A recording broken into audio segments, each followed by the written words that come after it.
Les actes des apôtres nous invitent à ne pas nous taire. Impossible de nous taire, impossible de cacher ce que nous avons vu.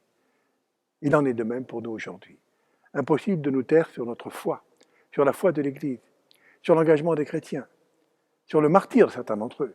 Pensons à la situation de certains pays du monde.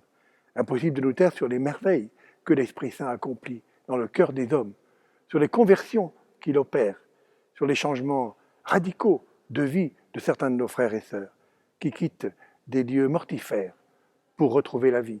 Les œuvres pontificales missionnaires sont là pour nous aider à vivre cette semaine missionnaire sur ce thème. Nous ne pouvons pas nous taire, parce que l'Évangile est justement parole de vie, parce que l'Évangile dérange, et parce qu'il est celle de la terre.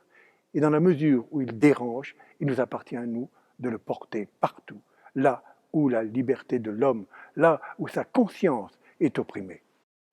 Du 17 au 24 octobre, nous vivrons cette semaine missionnaire sur ce thème.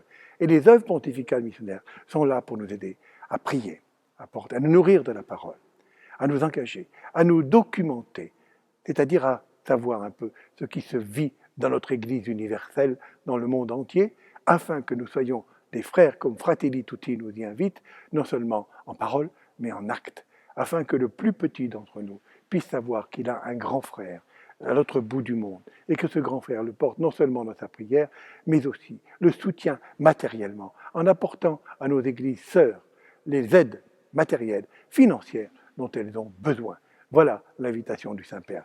Eh bien, nous serons capables de relever le défi de l'aide à l'Église universelle par la prière et par l'action, par la solidarité et par la contemplation en 2021. Rendez-vous pour cette belle semaine missionnaire.